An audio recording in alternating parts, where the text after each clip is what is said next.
I bring you another special edition of AAU Talks on AAU TV. My name is Ajaman Ochodako, and you'll be aware you heard about the African Continental Free Trade Area and the agreement that is all over the continent and how we can transform and leverage on a 1.2.3 billion market that we have in Africa.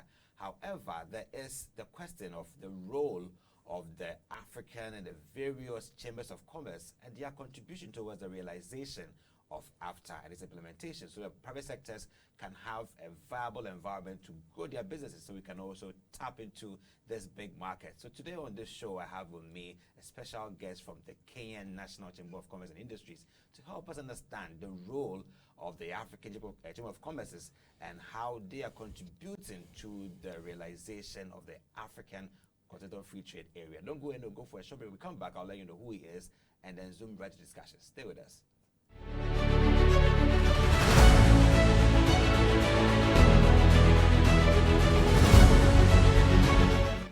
You're welcome back to AAU Talks, and my name is Ajaman Ochodako, and as I said earlier, we're discussing the role of the African Chamber of Commerce towards the realization of AFTA. I know it's something that you look forward to see. AFTA is more of like a business story all over the media, but we're not seeing its operationalization in the African continent because we have lots of barriers and lots of issues with implementation. And we're asking, who is responsible for what? So today I have with me the CEO of the Kenyan National Chamber of Commerce and Industry in the person of Mr. Samuel Matonda. You're welcome to AE Talk, sir. Thank you very much. We're going to have you here to have this very important discussion on the way forward with AFTA, the challenge, the latent issue we're not seeing, but you are privy to because of your position. You know what's happening and how we can realize it. But first of all, let's know what brings you to Ghana all the way from Kenya. Thank you, Ajiman. My name is Samuel Matonda, as you said. I'm the Chief Executive Officer of the Kenya National Chamber of Commerce and Industry. And yes, I came to Accra, Ghana, because we wanted to visit the AFTA Secretariat, which is based here in Accra, Ghana. Great. And get to know, get updates about the status of the FCFTA and be able to agree on the way forward, which we've already done. We had meetings. But then just to introduce the Kenya National Chamber of Commerce and Industry briefly, we are a business membership organization that was formed in 1965. We've been around since independence, I could say. Sure. And we are privileged to have the sitting presidents as the patron of the Kenya National Chamber of Commerce and Industry. And currently, His Excellency President Uhuru Kenyatta is our patron. Great. We have different categories of membership. We have, of course, the platinum members, the multinationals, the big companies like Safaricom and many others. We also have gold members and silver members, and of course now the SMEs, the corporate members, the micro and small enterprises, directly and indirectly, covering a total of close to 7 million members that are subscribed to the Kenya National Chamber of Commerce and Industry. But as you see, the majority are the SMEs. What we do is we do advocacy. We assist the members to identify opportunities in the markets and facilitate their movement of goods and services from Kenya globally. And of course, those who are importing, we also assist them to really import whatever products and maybe the services they require to make them competitive and move on. We also do capacity building. We train our members in matters trade. Of course, we also do a lot of networking for our membership, whereby, commerce is about networks, whom doing which product or which sector, and how we are able to really leverage on the networks to be able to ease trade. Having said that, of course, then I'll now come to why I came here. I came here because the African Free Continental Trade Agreement is timely, and we as a private sector are very keen on its implementation. I know the African governments have come together and from the goodwill, they have been able to say, yes, let us encourage intra-African trade to increase from 4% to now 8% to even 50, 60%, just like the other continents are doing intra-continental trade amongst themselves. The intra-continental trade gives a lot of leverage and creates trade and business and opportunities for the continental business community that is involved. If you want to talk about food, for instance, we have some countries in Africa that have a lot of and plenty of food. Yet we have other countries which are actually dry and they are not able to produce enough for their people. But so instead of going out of the continent to procure the food for the people of Africa, it is very easy for us to really supply the food within the continent, and that creating a lot of supply chain advancement, because you'll even have to add value for the product, for the produce. So that is very key. If we encourage intra-Africa trade, then that means we are trading amongst ourselves, and we can only be able to import from outside the continent what we are not able to supply or produce. So that is very key. And by so doing, we'll save the hard-earned dollar to import products out from outside the continent, which maybe we are not able to really manufacture. For instance, high-level technical or technical machinery, and maybe some hardware for technology, which maybe we have not advanced to produce locally.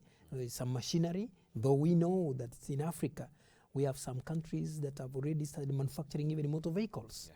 They are even manufacturing high-level vaccines. So if we are able to really create a market for those, they will grow, they will employ our youth, and give our women opportunities to trade. So we came purposely to get to understand the Ghanaian market, see what opportunities are there, which we can communicate back to our membership. And I can tell you that we have members who are ready to come and invest here in Ghana, because already we have seen the opportunities in those sectors that we have already identified with my team.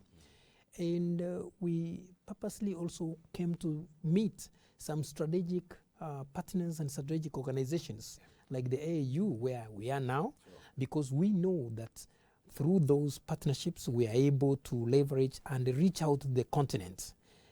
And also be able to get information that will assist us to take advantage of the opportunities that are there and relay back the information to our membership back home. And of course, if there is need for us to organize trade missions to Ghana, we'll be able to do it. And if it's a caravan between from Kenya to different countries, a series of countries within the ECOWAS region, we are ready to do it, so that our people, our entrepreneurs, our business community are able to see for themselves the opportunities that are here. They're able to interact and benchmark. They're able to have business-to-business meetings, which will really open up these markets. In a nutshell, it is the private sector that will play a key role in the implementation of the African Continental Free Trade Agreements. Sure. Thank you. No, it sounds interesting that the Chambers of Commerce initially were the forerunners of intra-African trade, if I got you right. And then now that we have AFTA, I think it makes the work easier. But we still find hurdles in terms of bringing the African continent together to exchange the goods, services, and also the human resources. What do you think is the role of the Chambers of Commerce, from the nationwide or nation-centered to continent-wide Chambers of Commerce, towards driving the AFTA? Thank you. Very important question. If we look at the structure of the Chambers of Commerce globally, we have the International Chamber of Commerce, the ICC. Of course, we have the World Chambers Federation. We come down to the national chambers, but before we go to the national chambers in Africa, we have the Pan-African Chamber of Commerce and Industry. Great. That is headquartered in Ethiopia. Then we go to the national chambers. Like here in Ghana, we have the Ghana Chamber of Commerce and Industry, whom we have already had discussions with, and we're working very closely to ensure that both countries are able to conduct trade through a joint business council. Now, coming to what the African chambers, the national chambers of commerce and industry have to play, the role is very clear because from the global international chamber of commerce, our mandate is clear. Advocacy, supporting, facilitating trade, and assisting the members from that particular country to access markets in different target markets. And by so saying, I mean that, for instance, from Kenya, we have the more than 7 million members I've talked about. There are those who are interested in a sector, say healthcare. How do they access these particular markets? Through the the AFCFTA. Sure. During the formulation of the protocols and the framework that is to be rolled out and ensure that we are able to trade within Africa, the private sector has been involved. I may not say at 100% because the governments took a start and we at some point have been contributing in the discussion and influencing policy and looking at what needs to be done for a win-win, because we have some products which are dear to some countries, but of course we have products like the agribusiness products which cut across the continent. So we have been giving our suggestions and opinion on what is to be done to ease trade and the movement of persons across the continent, because you can't move goods and services and yet you don't have accessibility as persons moving around and encouraging intra-Africa tourism so that we are able to sample out the cultural differences and appreciate each other. And we, by so doing, will cement our relationship that we are one people. So the role is clear.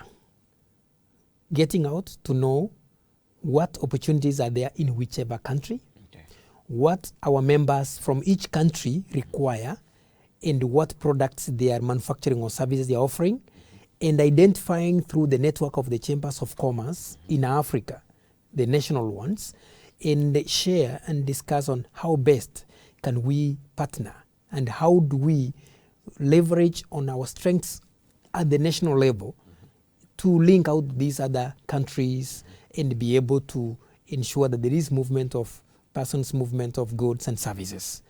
And that is a key role that we are doing. On advocacy, on networking, trade missions, because through trade missions we'll have like Kenyans coming to Ghana, will be received by the Ghanaian Chamber, of course. And because of the business-to-business interactions, those members of Ghanaian Chamber are business people. So we come and interact and we mingle and we discuss and we agree. When there are challenges, be it tariffs, it is us, the private sector, that discusses first and then proposes and influences the government to tell them, yes, you want to get taxes from this? You want to protect us? Yes, but if we were allowed to trade, then this product will go to that particular country, and when the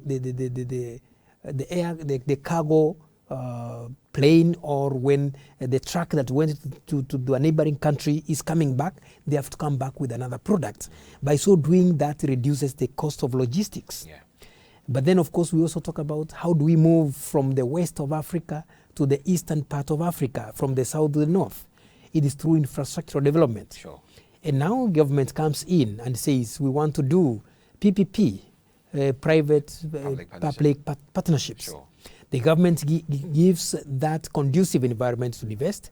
The private sector, we come in and we have the resources. In most times, we can mobilize the resources and we put the resources and construct, develop the infrastructure, be it road infrastructure, rail infrastructure, be it ICT infrastructure because of digitalization and digitization. So that is exactly what it is, that the government works very closely with the private sector because government facilitates trade, but private sector are the key players of or the key engine that really makes sure that we are trading, and by so doing, then we are implementing the FCFTA. So the chambers of commerce play a key role because we have that membership, and we know what they want. We know which markets they want to go to. We also know through our networks of the chambers what opportunities are in whichever country, and we're able to share data and information and then know and then guide our membership on where to really focus on. You know, regarding the influx of private enterprises in the African continent, with what your session, the stakeholder consultation with the private sector all over Africa seems bleak because they don't know their particular role in ensuring that afterwards. I believe that the Chambers of Commerce were the prime representation for the private sector in a way, because you liaise with them and then you represent their grievances and their expectations on the table. How was that done towards the formation of AFTA as the Chambers of Commerce representing the interest of the private sector in Africa? What I'll say, I said earlier that during the initial stages of the FCFTA negotiations, the governments had to come together, agree, and then at some point the private sector was involved. And it's during that, initially it was that when we have national positions being done and positions during the negotiations, then the private sector through the Chambers of Commerce and other private sector organizations, you could find that we were involved in the discussions.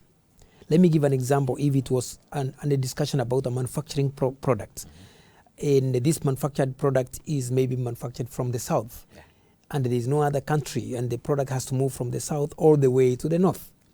But then countries in the north are importing from Europe the same product. Say it's a car, motor vehicle. And then here there are tariffs, and the tariffs are in favor of importation. And yet we want to promote African continent manufacturing so that we are able to promote ourselves. So there is a discussion that has been happening. In that discussion, we must have a mutual consensus and agreement. And talk about food. We know that most countries in Africa are importing food from outside Africa. Yet we have countries that have a surplus of the same products elsewhere. Then now you see when you are importing, you want lower tariffs so that the product will be affordable to the citizens. But yet again, these are the African countries who are producing a similar product within the continent, and they should be beneficiaries in the AFCFTA in such a manner that their product should also be competitive in the market. Then of course they need to have either zero rated tariff or duty, or they need some tariffs to be waived.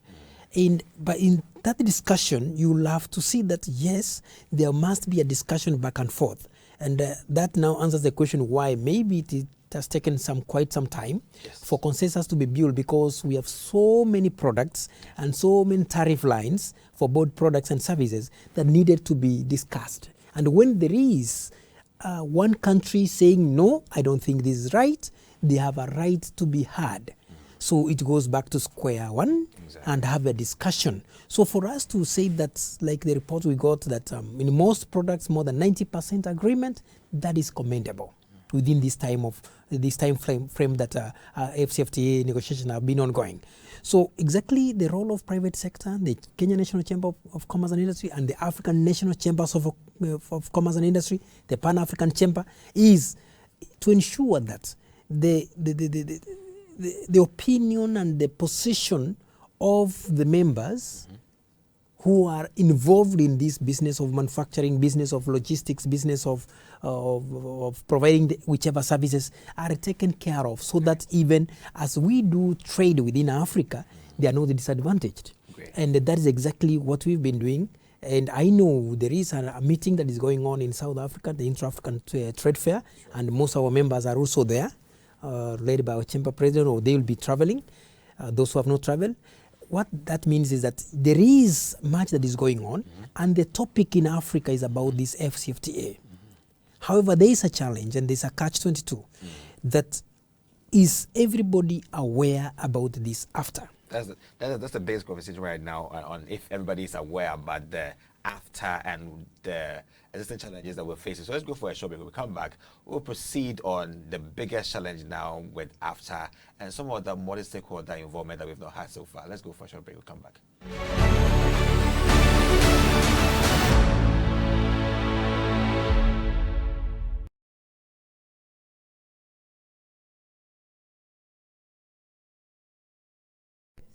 You're welcome back to AAU Talks, and I'm here with Samuel Matonda, and he's the CEO for the Kenyan National Chamber of Commerce and Industry, and we're discussing the role of the Chamber of Commerce towards the implementation of AFTA and some of the lingering challenges that we have to do with, or do away with, and see to the fruitfulness of AFTA. But back to the issue, we were talking about the challenges that we're facing right now, and one of them is partnerships.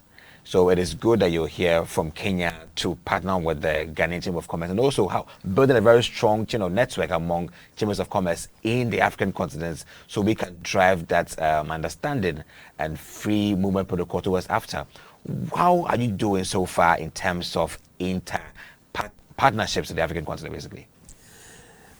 Thank you very much for that. Again, as I said earlier, we have the Pan-African Chamber of Commerce and Industry. But of course, we have also engagement with the different chambers of commerce and industry. And I will say that we've done very well in Africa because majority of the national chambers of commerce and industry, we have a memoranda of understanding between the bilaterals.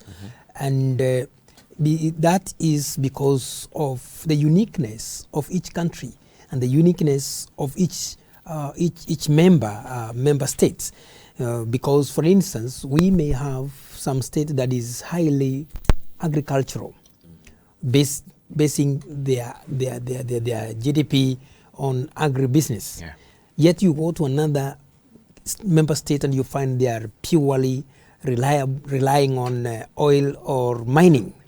You go to another, you find that whatever they are doing is purely imports, ICT revenue, and revenue, and their revenue is from a different source.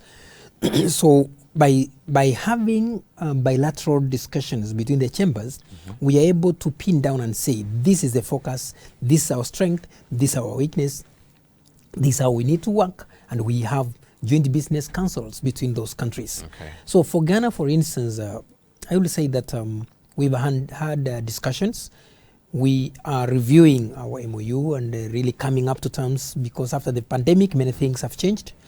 And Africa was taught a lesson that we have to look inward, because most of the basic goods and needs were not available. They were not at our disposal until the countries that we were relying on had to satisfy their national needs before they got a surplus to supply Africa. So that really encouraged even us the more that we are able to produce for Africa and supply Africa, even as we get other products globally which are not really available in Africa. So the partnerships are very key. We have different organizations that are key, and their mandates are different, but they support commerce. For instance, the AAU, where I am, you have a mandate to link up all the universities in Africa, to communicate, to research, to coordinate the African universities. And then as private sector, we come in and say, as the chamber, we need this skill, which is important. But then, of course, because we've not started manufacturing this particular product, now we've seen there's an opportunity with FCFTA coming in. Are you able to develop a skill that will utilize as the private sector's industry, so that we really leverage on that? Then it's now through such partnerships, we have a discussion. Maybe we need to pass on information about a research finding, which after our discussion, we've said we need to research on this and this particular area. There is a challenge, and it's something that we think we can offer a solution. So for that to happen, there must be research conducted. And once the research is conducted, we come in to partner with you to disseminate that to the private sector through the chambers of commerce. That we have a large membership across Africa. So once we do that, we are able to leverage on your strength and our strength and be able to deliver just that single area. We know that there are so many programs that are being run in Africa. And through partnerships, we can leverage and say, can we harmonize our focus and strategies and be able to deliver instead of duplication of activities? We also know that, for instance, you are running this TV station, and we have the private sector who are in the sector and they are experts in that sector. Maybe they want to share. As you share your programs with them, they also share your programs and you learn on whatever that's happening. That is the essence of partnerships. And we know that information is power. So if in East Africa we are not able to get information from the West African nation like Ghana, where we have the FCFTA headquartered, then we may not be coming here all the time. But if we have a channel of discussion through our partnerships, we'll be able to get information from each nation in Africa, and we have a platform whereby we are sharing that information, and using our membership base, we are able to disseminate that information down. And by so doing, we will have really leveraged on the scarce resources that we have and realized our objectives globally as institutions. So partnership is very key. We start with partnering with the Ghanaian Chamber, the FCFTA. They really rely on the private sector to achieve and implement. We have the private sector players. We have governments who are funding this FCFTA and putting a lot of resources. But of course, the resources also are generated from the private sector because we pay taxes. So we are part and parcel. It's just a cycle that we are having. But of course, putting all the monies in one coffer, and then of course utilizing the same to develop the continents. So that is exactly. And on partnership again, you know, we may have businesses here, and they want to enter into a pan-African infrastructural development. But then of course, as an individual company, they are not able to.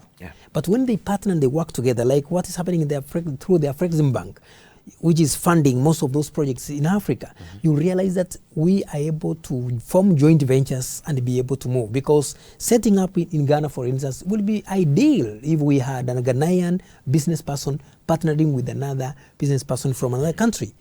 Because they have the strengths here, and the other person who is coming in as an investor, say it's a Kenyan investor, they'll be able to leverage very fast and really master the market very fast and even be able to access the ECOWAS market. So that is exactly what partnerships are all about. It is trust, it's friendship, but of course it's tapping into opportunities and creating synergies. Back to the same partnership, is one of the generalized things we talk about higher education.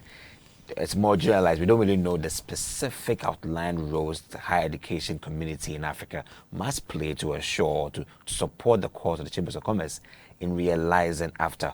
What do you expect from these African higher education institutions towards realizing after and also aiding the Chambers of Commerce? Thank you very much. The name is Ajaman. Thank you, Ajaman. I think what you're saying is, what is the role of the universities, the higher education institutions? Absolutely. They are giving skills, transferring skills to those who are students, mostly the youth. And they are imparting these skills so that the skills can be utilized to add value in the community, in society. So private sector comes in, industry comes in to utilize these skills so that they are able to manufacture and add value in the raw form of products that we have. For instance, if it's a mining, there is the manual work of mining. Of course, there is technology utilized.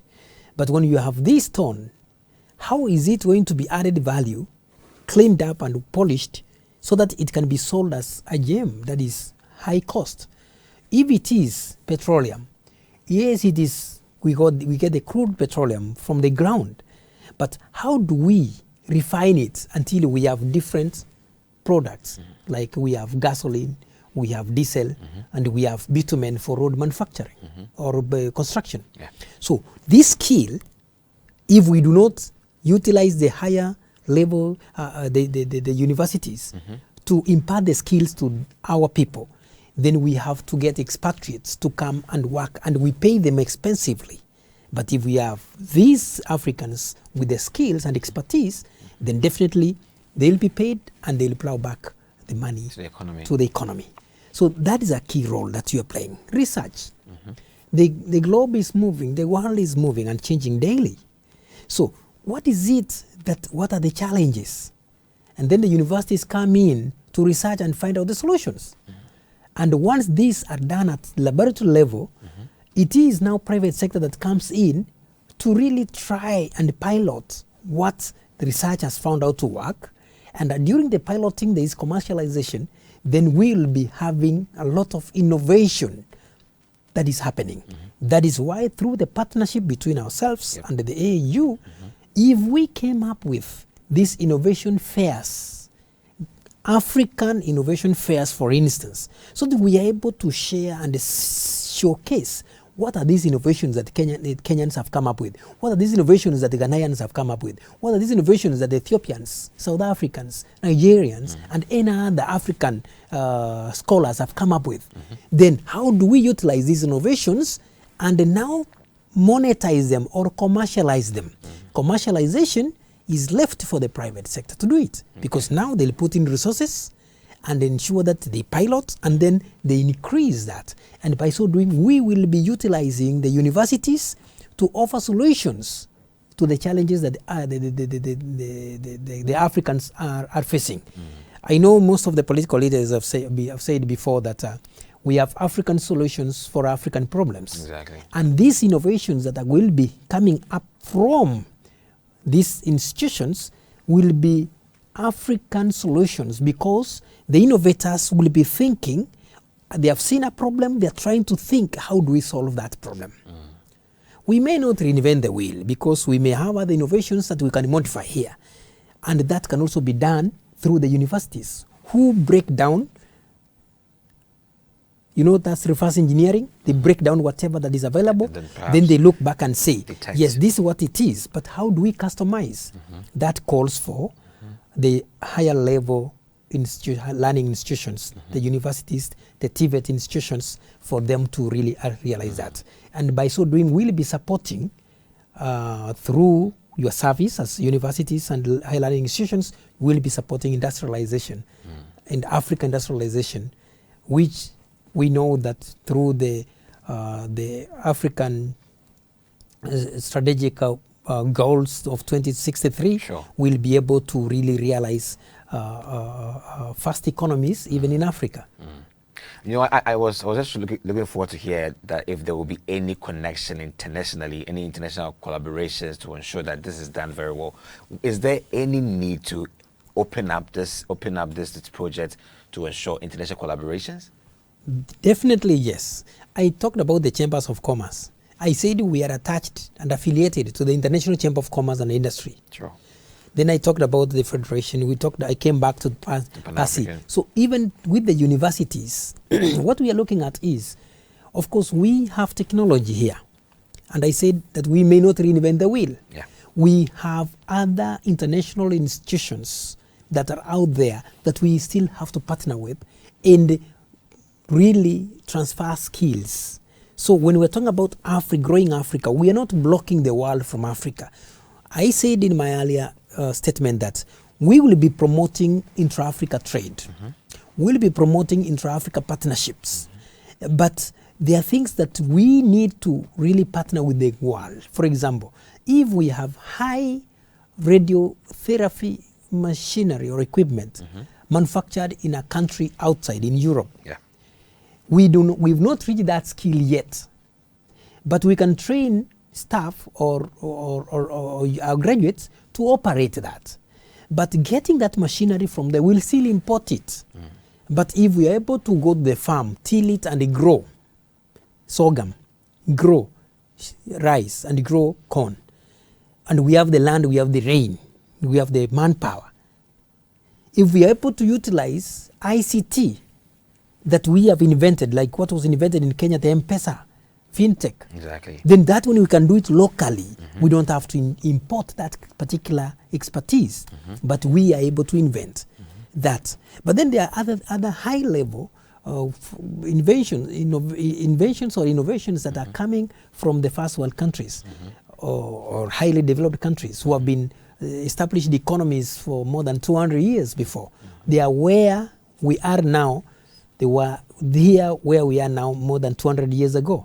So those are developed economies. And what I'm saying is, yes, we'll need to look at partnerships beyond. Let me give you an example. The United Nations, most African countries subscribe to the UN. Sure. And that kitty is to benefit everyone globally. So we still have partnerships with those agencies. Great. The World Trade Organization, we subscribe to trade, and we know that we have to allow competition to happen. Sure. And that means we have to really work with the World Trade Organization, even in whatever that we're doing, and that calls for international partnership. The International Trade Center, just to mention but a few. Yes, we have to agree that Africa, there are things that we need to do intra-Africa.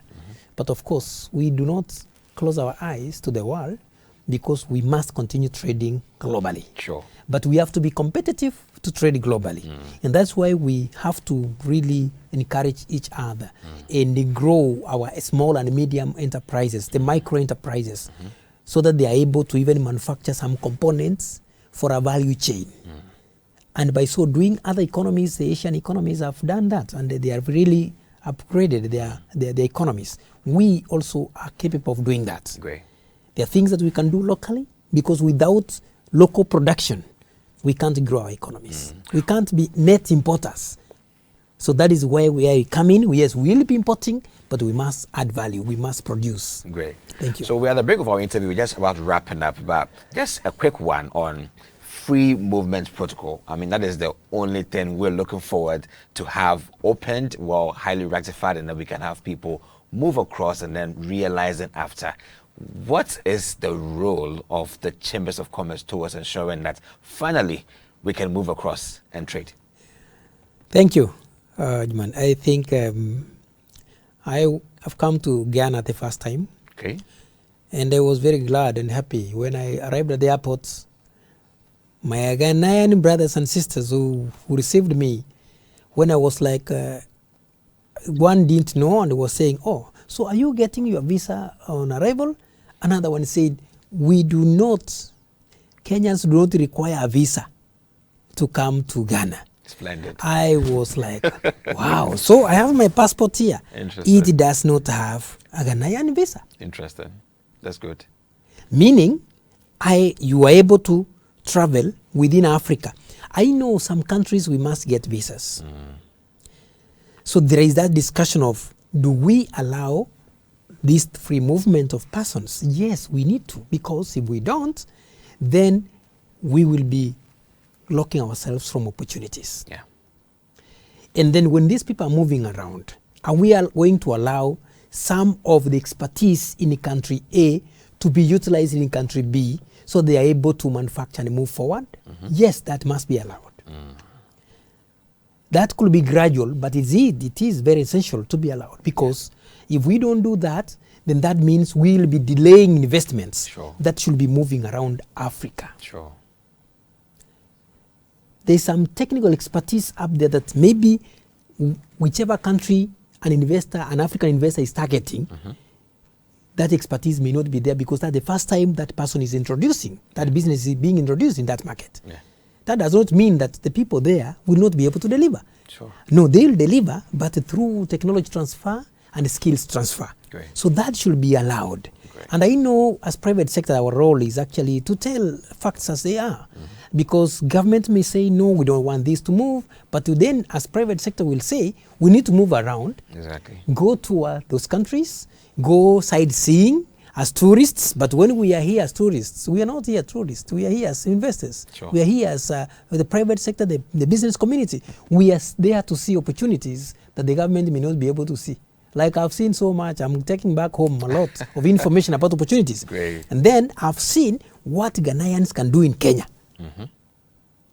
Because there are things we don't do and you are doing here. So when I'm going back, and when that mission comes here, they'll come and really take advantage of that. But when they go back also, the mission from Ghana to Kenya will also see other opportunities. We have investors in Kenya, Ghanaian investors in Kenya. Cool. We also have others coming here. So that's the exchange we are talking about. If it's done across all the 54 countries, I'm telling you that we will be a formidable economy, the African economy, which our forefathers envisioned at independence, and they have been talking about this coming together. I really want to applaud the political leadership across Africa, because this far we've come within a very short discussion, a short time since AfCFTA negotiations started. This I didn't know and wasn't sure it's going to happen during my lifetime, but it's happening. And I can assure for free that already business community, we are moving from state to state and seeing those opportunities, and investments, intra-Africa investments has increased. Great. Now the universities should know, go around and evaluate and see what is it. So you are able to communicate and say, oh, already trade is happening. It's happening.